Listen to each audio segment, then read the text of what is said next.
Welcome back, everyone. Last episode, Meg and I arrived in the town of Tamosopo and found a lush campground that felt like paradise. We spent a week here, enjoying each morning with a dive in the river, exploring the surroundings, and relaxing.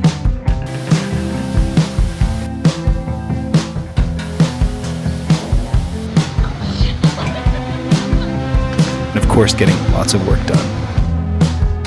Randomly, one day, we just happened to have front row seats to a baptism in the river, which was pretty cool, I guess.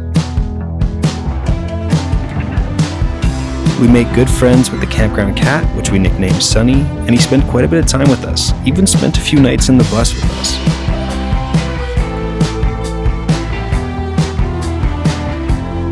I decided to hand wash all our laundry, with biodegradable soap, of course.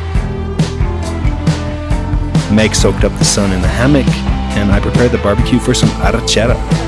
A couple motorcycle clubs from around Mexico showed up and made sure to enforce a no-sleep rule.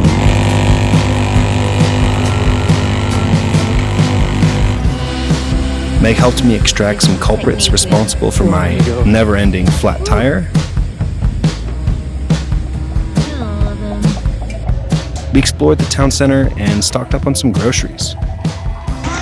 Okay, just in the town of Tamosopo at the OXXO getting some much needed alcoholic beverages. We just went to a market though, and I got one full bolsa, another full bolsa, and then Meg's got another full bolsa on her back, so really good haul of stuff for about 691 pesos, which is about maybe like $35 American, so really cheap. Lots of fruits, lots of veg, bread, ham, cheese. We'll be here for about 4 or 5 days, and our campsite is just a couple minutes away, so perfect area to just chill out, hunker down, get some work done. That's why we bought all this food, is because we don't want to leave the campsite. We just want to do a bunch of cooking. Although a few minutes away there is some good gorditas right there, so maybe we'll try that one time. Just down the road from our campsite was Tamosopo Waterfalls, a water park with food, drinks, and lots of structures to play on. Day of the Dead was coming up, and the decorative artwork was looking amazing.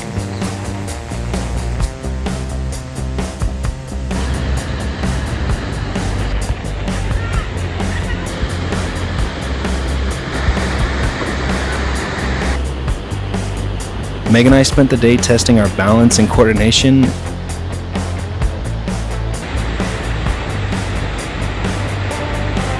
And I jumped into every body of water I could.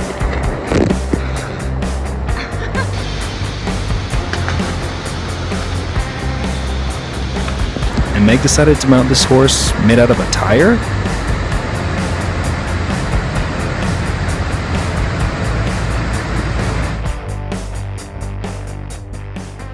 Alright, that's it. It's about 1:30. Meg's staying here. I'm heading to Rio Verde for 2 nights, and then she's gonna meet me there just to kind of get some alone time for ourselves. You know, it's good to have some space once in a while. And so we do this every so often. So I've just packed a light bag. I've got an Airbnb booked for 2 days.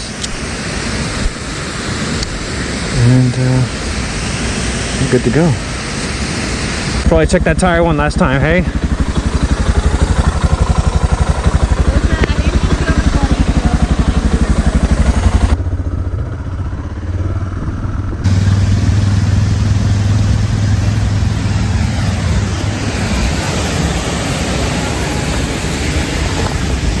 And now I am by myself for a couple of days.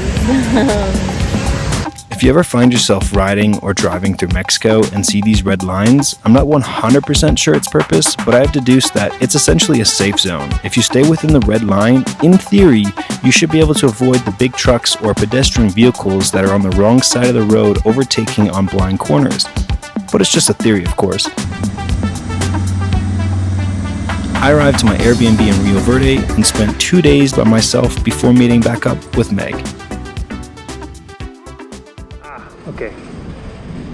But first, I had to add some air to my tire, again, as the never-ending slow leak was still persisting. I met up with Meg at an agua purificada and headed off on a very important mission. Alright, got a coffee. Halila San Luis Potosi special.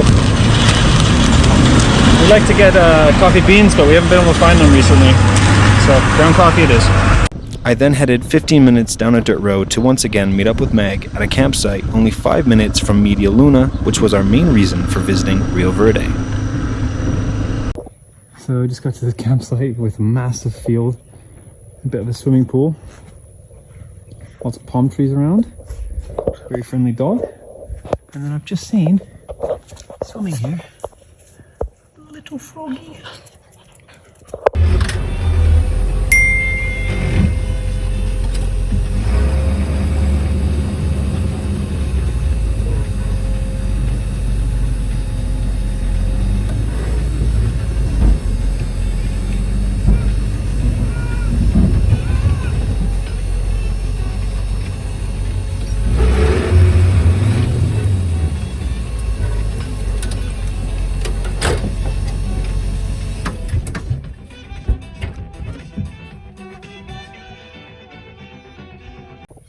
Well, Meg was backing up the bus and ran right into my bike and completely ran over it. Doesn't look like the damage is too bad, but definitely gonna need new handlebars, I think. I just ran over Meg's bike. Like, I just had all this space and I don't know, Mac was over there and he left his bike parked behind me and I just didn't see it, wasn't thinking, and just backed up.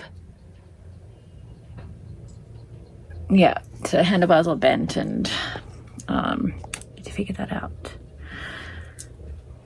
To top it off, I ran out with no shoes on and my feet are covered in splinters. Yep, Meg accidentally backed up over my bike and dragged it about 10 feet. Total oopsie moment. Luckily, I chose the indestructible DR650 for this trip, and its durability was put on full display, surviving a 19,000-pound bus with just bent handlebars and a broken reflective light. Overall, best case scenario, especially since there was plenty of mechanics and accessory shops in Rio Verde. So shout out to Motorola Biker Boutique Consumables in Rio Verde. Just went here after trying to find somewhere to replace my bent handlebars. Picked up some handlebars. Pretty much look the same, they're just black. A new front tire, because it is time. A new tube, a new mount for my phone, and some oil for oil change, and another tube. So when we change the front tire, it's gonna be a fresh tube and a new tire. So peace of mind. All right, let's go back to my mechanic and fix this. Okay, well, I had to think kind of hard about it. I didn't bring much, I didn't expect to pick up this much stuff, but while I was here, might as well make the most out of the stop. So this is how I've secured everything. Thank goodness I brought my rock straps. Bring these things everywhere now, they're so useful. Got my oil in the bag, it's all good. And I'm just gonna wear the tire like the Mexicans do, like a hula hoop. All right, let's go pull out some money and then go get this thing fixed. Okay, took the bike to Talla de Motos. And we have...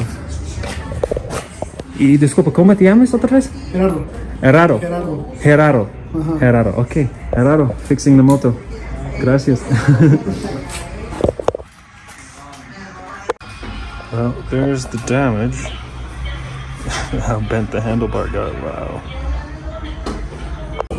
So he's just taken a piece of wood that he's cut off with a machete and he's hammered it into the handlebar. So I don't think that thing's ever coming out. Because the bar ends didn't fit, he cut some wood from this, looks like a broom at one point, and he hammered it inside the handlebar and then screwed it, bolted it into that.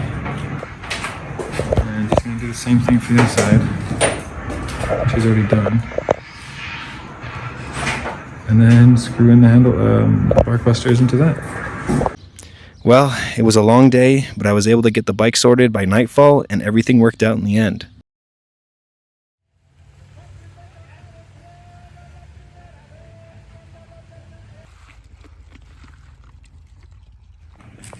Alright, just arrived to Media Luna, and guess what the bike is?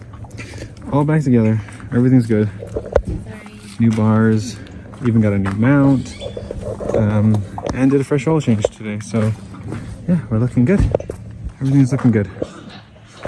All right, now we're gonna go enjoy the naturally heated lagoon.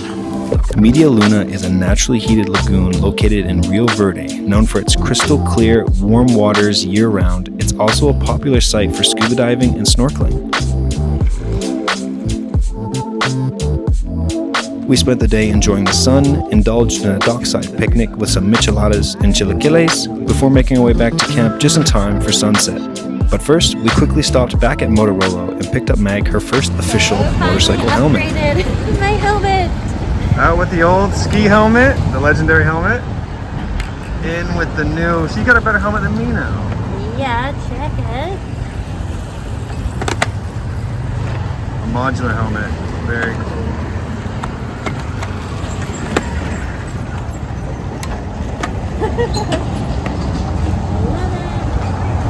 It's a cool design. Makes Motorola hooking us up again.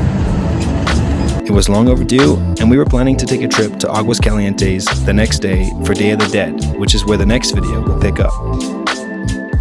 I hope you're enjoying our adventures and get some value out of these videos. Thanks for watching. I hope you have a great day, and I'll see you in the next one.